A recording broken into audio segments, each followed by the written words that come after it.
대법원 2013추 98 판결 보시겠습니다. 이 판결은 지방자치법에서 나오는 개념으로 조례와 법률 위임 그리고 상위의 구분을 주된 판단의 대상으로 하고 있습니다. 그리고 대상이 되는 조례는 학생인권조례입니다. 판례는 2015년 5월 14일에 이루어진 판결이며 원고는 교육부 장관이고 피고는 전라북도 의회입니다. 지방의회가 참가하였으며 보조 참가인은 전라북도 교육감에 해당합니다. 사실관계를 보시면 2013년 6월 피고인 지방의회는 학생인권 조례안을 의결하고 이송하게 됩니다. 이에 원고인 교육부 장관은 보조 참가인인 교육감에게 당해 조례안에 대한 제의 요구를 하게 됩니다. 2013년 7월 보조 참가인인 교육감은 이에 따르지 않고 인권 조례를 공포하게 됩니다. 이에 따라서 지방자치에 관한 법률 제3조를 준용하고 지방자치법 제172조 제7항에 따라서 원고가 제소를 하게 됩니다. 자, 원고가 대상으로 하고 있는 소송의 대상으로 하고 있는 조례안은 학생의 정의, 체벌 금지, 복장 두발 규제 제한, 소지품 검사, 그리고 압수의 제한, 학기당 2시간 정도의 인권 교육 편성 등을 주된 내용으로 하고 있습니다. 자, 대상이 되는 문제의 쟁점은 무엇인지 보시겠습니다. 지방자치단체의 조례안은 법령의 범위 내에서 제정되어야 하는데 초중등교육법 제18조 4항에서는 학생의 인권 보장에 대해서 다음과 같이 규정하고 있습니다.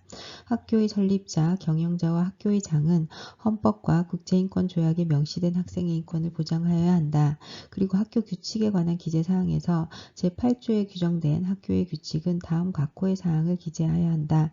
학생 포상, 징계 외의 지도 방법, 도발, 복장 등 용모, 교육 목적상 필요한 소지품 검사, 전자기기의 사용, 교육, 연구활동 보호와 질서 유지에 관한 사항 등 학생의 학교 생활에 관한 사항 이렇게 규정을 하고 있습니다.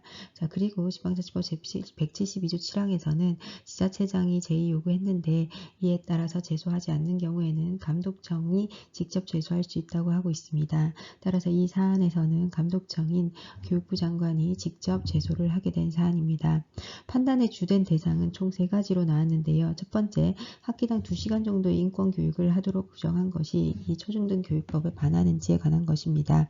우리 법원은 당해 인권교육은 기본 과목 외에 교육감이 교육 내용을 편성할 수 있는 재량을 가지고 있고 교육부 장관이 정한 기본 교육과정 외의 교육 내용의 지도는 전국적으로 통일하여 규율될 사무라고 볼 수는 없다. 즉 지방자치단체에서 자체적으로 조례를 통해서 규정될 수 있다라고 보았고요. 따라서 지역과 학생의 실정에 맞게 규율이 허용되는 사무다라고 판단하였습니다. 자, 그리고 판단 2번을 보시면 조례안의 법률 우위의 원칙 위배 여부입니다. 자, 이러한 조례안이 법률에 규정된 초중등교육법의 내용에 반하는지를 본 것입니다.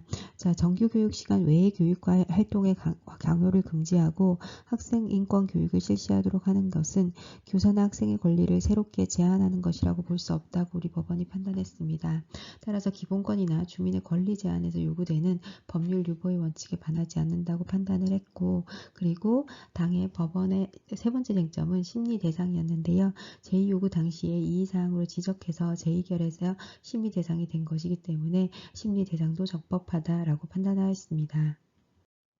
네, 교육부 장관인 원고는 전라북도 의회인 피고를 상대방으로 소송을 제기하게 되었고요. 이 소송에는 전라북도 교육감이 피고 보조 참가인으로 참여하게 되었습니다. 사실관계를 정리해서 보시면요. 첫 번째, 2013년 6월에 피고인 지방의회는 학생인권조례안을 의결하여 이송하였습니다. 자, 그런데 2013년 7월 11일 원고인 교육부 장관은 피고인 보조 참가인인 교육감에게 제의를 요구합니다. 그렇지만 2013년 7월 12일 바로 다음 날이죠. 피고 보조 참가인인 전라북도 교육감은 원고의 지시에 따르지 않고 학생인권 조례를 공표하게 됩니다. 그리고 원고인 교육부 장관은 조례안 의결 효력을 배제하는 소송을 지방자치법 제172조 7항에 근거하여 제기하게 됩니다.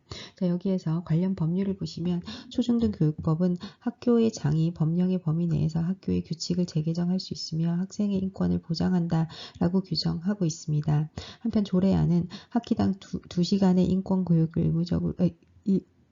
인권교육을 실시하도록 규정을 하고 있습니다. 따라서 당의 사무가 과연 조례의 조례 제정의 대상이 되는지가 첫 번째 쟁점이 되었고요.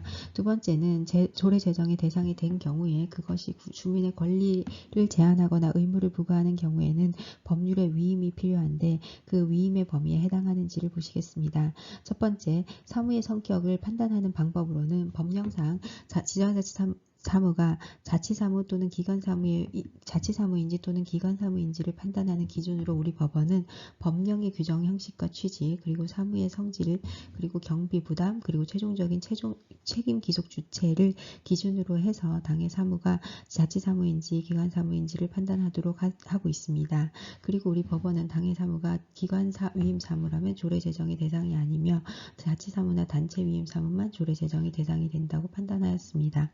자, 그래서 이러한 22조 전단을 적용했을 때 당의 사안의 경우에는 지방자치법 제9조에서 교육에 관한 사무, 그 중에서 초등학교, 중학교, 고등학교 등의 운영 지도에 관한 사무는 자치사무의 하나로 예시로 들고 있습니다. 따라서 당의 학생인권 조례는 학생들에 관한 내용을 이 초중 고등학교 요 안에 해당하는 학생들에 관한 내용을 규정하고 있기 때문에 자치사무에 해당한다라고 판단했습니다.